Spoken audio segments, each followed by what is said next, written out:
Hello everyone, Paul here from Paul's Path. Basically sober coach. Give me a call if you need some help.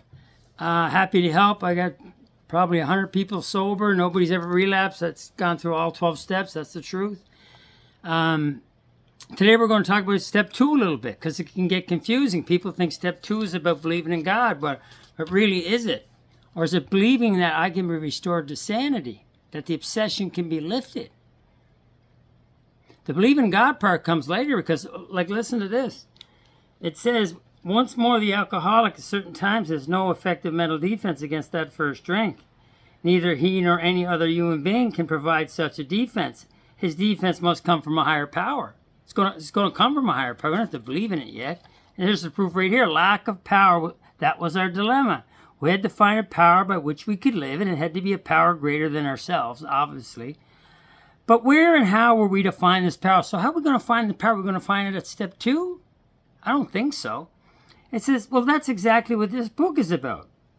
Its main object of this book is to enable you to find, through the steps, to find a power greater than yourself, which will solve your problem. Okay? So we have no effective mental defense against that first drink because of the obsession of the mind, the allergy of the body. Now, we don't have the proper, we have a chemical deficiency, alcoholics do. It's not your fault. We don't have the proper enzymes, quality or quantity of enzymes, to metabolize alcohol past the acetone level. In the normal person, it goes down to carbon dioxide and water and sugar. We will keep the acetone in our system, will go to our brain, and the more we drink, the thirstier we get. It's like taking a drink of water and you're thirsty for the third cup, then you went for the second. The acetone builds up in the brain, and you're actually having a phenomenon of cravings called an allergy, which is an abnormal reaction to alcohol. And it actually, the more you drink, the more you crave. Now, you first took the drink, the obsession, okay, because you were restless, irritable, and discontent. You took a few drinks, you're just in fear, but you didn't take the 10th and the 15th and the 20th one for that. You took the 10th drink because you were trying to overcome a phenomenon of craving. And the more you drank, the more you craved until you passed out. And then the acetone was still in your head. And you'd wake up, remember going for the fridge again? Why am I drinking again? It's acetone. It's a chemical misbalance. And there's nothing we can do about it. There's nothing we can do about it. But step 2 says there is somebody that can do something about it.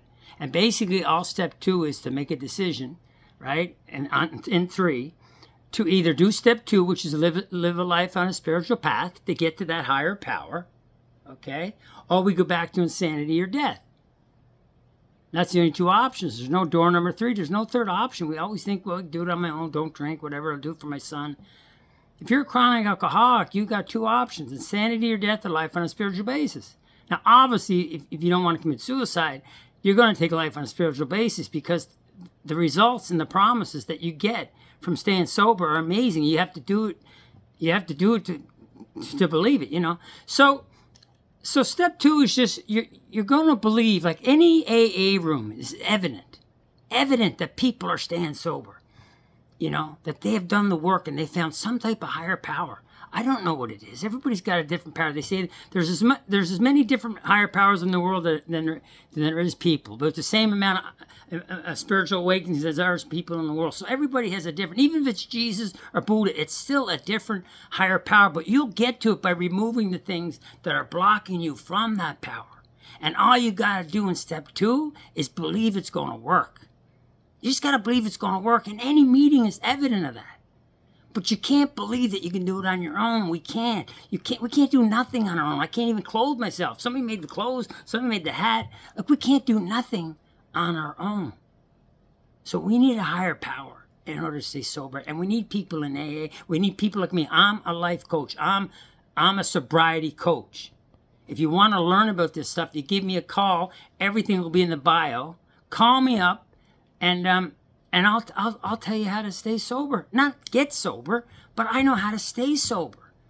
The book says this is not an overnight matter. It's got to continue for a lifetime. It's not about one day at a time and just stay sober today. The book says it's not an overnight matter. It has to continue for a lifetime. And all you got to do is start believing. And then when you get to the steps, you're going to have faith that it works, as the obsession is going to be lifted. And you're just going to bring back that. You're going to bring back that. You're going to be your sponsor now, and you bring back that faith to the new guy, and all he has to do is believe. He just has to believe. And if you believe in step 3, you're going to make a decision between 1 and 2. I pick life on a spiritual basis. Well, let's get busy before. Let's look at the causes and conditions. Let's look at the things that are blocking me from that higher power.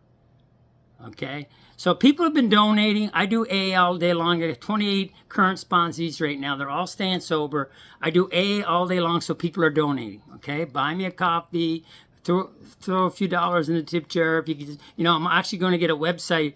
Not a website, but a GoFundMe going for to get a rehab down here, and maybe get 8 guys in at a time, and not like a Betty Ford one, but like a cheap one. It's going to be like a sober retreat.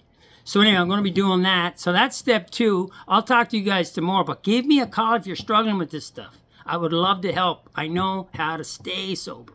Do it for your kids, your mom, dad, son. Love you all. I'll talk to you tomorrow.